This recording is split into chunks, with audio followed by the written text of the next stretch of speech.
Well guys, तो finally AEW के साल का आखिरी डायनामाइट एईडब्ल्यू डायनामाइट इन मैनहट्टन सेंटर ओवर हो चुका है और आज यहां पर एईडब्ल्यू के साल के आखिरी डायनामाइट शो के ऊपर हमें यहां पर हैमरस्ट्रीम बॉलरूम में काफी सारी क्रेजी चीजें देखने को मिली। आज यहां पर एईडब्ल्यू के डायनामाइट शो के ऊपर कॉन्टिनेंटल क्लासिक का सेमीफाइनल कंफर्म हो चुका है। आज यहां पर एईडब्ल्यू के डायनामाइट शो के ऊपर वर्ल्ड चैंपियन जॉन मॉक्सली बुरी तरह से पिटे, तो वहीं आज यहां पर एईडब्ल्यू के डायनामाइट शो के ऊपर हमें यहां पर एईडब्ल्यू की वर्ल्ड एंड का लास्ट शो देखने को मिला। तो गाइज, इसीलिए अगर आपको जानना है कि एईडब्ल्यू के वर्ल्ड एंड पेपरव्यू के go home edition dynamite show के ऊपर आज यहां पर मैनहट्टन सेंटर में क्या कुछ चीजें हुई और कैसा रहा एईडब्ल्यू के साल का आखिरी डायनामाइट, तो इस वीडियो को एंड तक जरूर देखना। वल बात करें शो के ओपनिंग की, तो आज यहां पर AEW dynamite special 34th split show के ऊपर शो के ओपनिंग के ऊपर ही कॉन्टिनेंटल क्लासिक के गोल्ड लीग का मैच होता है, जहां पर विल ऑस्प्रे ब्रोडी किंग को फेस करते गए।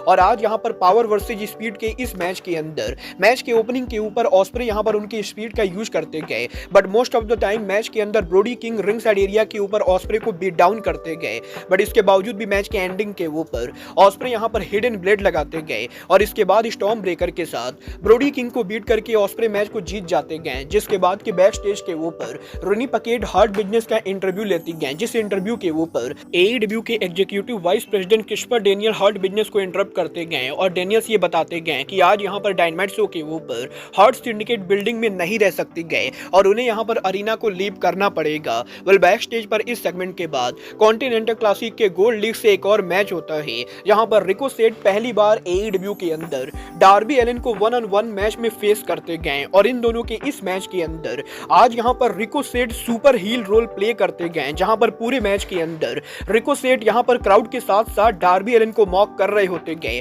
और एक टाइम पर मैच के अंदर रिकोसेट टेबल के ऊपर जंप भी करते गए। बट बात करें मैच के एंडिंग की, तो आज यहां पर इन दोनों के सॉलिड मैच के बाद मैच के एंडिंग मोमेंट के ऊपर 20 मिनट टाइम लिमिट ओवर हो जाता है और दोनों में से कोई भी मैच को नहीं जीत पाता है, जिसकी वजह से मैच यहां पर ड्रॉ हो जाता है। बट इसके बाद यहां पर एईडब्ल्यू के डायनामाइट शो के ऊपर हमें यहां पर शो के ऊपर आज एईडब्ल्यू सुपरस्टार कमांडर देखने को मिलते गए, जो यहां पर डार्बी एलन के कान में कुछ बोलते गए। जिसके बाद की एईडब्ल्यू के डायनामाइट शो के ऊपर स्विच ब्लेड जे वाइट बैक स्टेज पर उनका प्रोमो कट करते गए और वो उनके प्रोमो के अंदर हमें यहां पर वर्ल्ड एंड पेपरव्यू पर जॉन मॉक्सली को हराकर वर्ल्ड चैंपियन बनने की बात करते हुए दिखाई देते गए। जिसके बाद की कॉन्टिनेंटल क्लासिक की गोल्ड लीग के अंदर आज यहां पर क्लॉडियो कैस्टेग्नोली कमांडर को फेस करते गए और इन दोनों की इस मैच के अंदर शॉकिंगली यहां पर वैसे तो क्लॉडियो कैस्टेग्नोली पूरे मैच को डोमिनेट करते गए, बट मैच के एंडिंग के ऊपर हमें यहां पर क्लॉडियो के ऊपर कमांडर शूटिंग स्टार प्रेस लगाते हुए दिखाई देते गए और कमांडर यहां पर आज क्लॉडियो कैस्टेग्नोली को पिन करके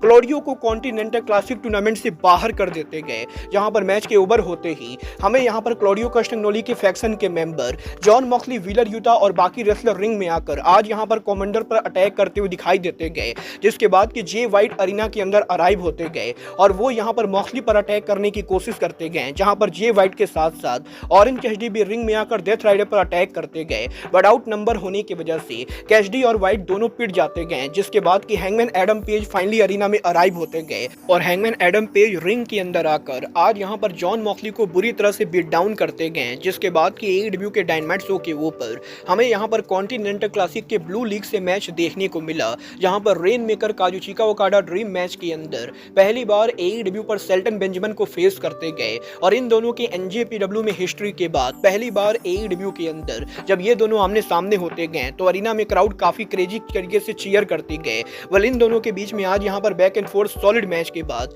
मैच के एंडिंग मोमेंट के ऊपर ओकाडा यहां पर उनका सिग्नेचर ड्रॉप किक लगाते गए और इसके बाद यहां पर ओकाडा के रेन मेकर के साथ काजुचिका ओकाडा आज यहां पर बेंजामिन को बीट करके मैच को नीट एंड क्लियर जीत जाते गए। जहां पर मैच के ओवर होने के बाद ओकाडा और बेंजामिन के बीच में हैंडशेक होता है, बट इसके बाद यहां पर एईडब्ल्यू के बैक स्टेज के ऊपर रोनी पकेट सॉर्ब स्टिकलैंड का इंटरव्यू लेती गए, जो उनके इंटरव्यू के अंदर नेक्स्ट ईयर उनके फ्यूचर प्लान को लेकर बात कर रहे होते गए। तभी यहां पर रिकोसेट सॉर्ब को इंटरप्ट करते गए और एक बार फिर से रिकोसेट की तरफ से बिना मतलब के सॉर्ब स्टिकलैंड को मॉक किया जाता है, जिसके बाद की सॉर्ब स्टिकलैंड बिना कुछ बोले वहां से वॉकआउट कर जाते गए। जिसके बाद की एईडब्ल्यू के डायनामाइट शो के ऊपर हमें यहां पर न्यूयॉर्क स्ट्रीट के ऊपर क्रिस जेरिको का प्रोमो देखने को मिलता है, जो यहां पर एईडब्ल्यू कंपनी को हाइप अप करते गए। बट इसके बाद यहां पर टोनी स्टॉर्म आज यहां पर मैनहट्टन सेंटर के अंदर टाया वेलकरी को फेस करते गए और इन दोनों के मैच के लिए डियोना पुराजो रिंग साइड एरिया पर होती गए। वेल वैसे तो पूरे मैच के अंदर टोनी स्टोम आज यहाँ पर काफ़ी बुरी तरह से पिटती गए, बट मैच के एंडिंग के ऊपर टोनी स्टोम यहाँ पर इनसाइड क्रैडल लगाती गए और फ्लैश पिन के साथ टोनी स्टोम रोल अप के साथ मैच को जीत जाती गए। जिसके बाद के AEW के डायनामाइट शो के ऊपर hangman Adam page back stage पर रिनी पकेट के साथ इंटरव्यू देते गए, जहां पर हैंगमैन ये प्रॉमिस करते गए कि वॉर्ड इंड पे पर व्यू के ऊपर जॉन मॉक्सली AEW का वॉर्ड टाइटल जरूर हारेंगे। वेल हैंगमैन का ये प्रोमो चल रहा होता है, तभी क्रिस्टोफर डेनियल बैक स्टेज पर आते गए और वो भी ये बोलते गए कि हैंगमैन एडम पेज को अगर यहाँ पर कोई भी मदद की जरूरत है तो क्रिस्टोफर डेनियल यहाँ पर पूरी तरह से सपोर्ट करने के लिए ओपन है। वेल बैक स्टेज पर इस सेगमेंट के बाद आज AEW के डायनामाइट शो के मेन इवेंट के ऊपर कॉन्टिनेंटल क्लासिक के ब्लू लीग के अंदर TNT champion Daniel Garcia Kyle Fletcher को फेस करते गए और इन दोनों के बीच में बैक एंड फोर्थ काफी एवरेज मैच के बाद मैच के एंडिंग मोमेंट के ऊपर फ्लेचर यहां पर उनका सिग्नेचर लेग ड्रॉप लगाते गए और इसके बाद यहां पर फ्लेचर के द्वारा ब्रेन बस्टर हिट किया जाता है, जहां पर ब्रेन बस्टर के साथ फ्लेचर यहां पर डेनियल गार्सिया को नीट एंड क्लियर बीट करके कॉन्टिनेंटल क्लासिक के सेमीफाइनल में पहुंच जाते गए। वेल मैच के ओवर होने के बाद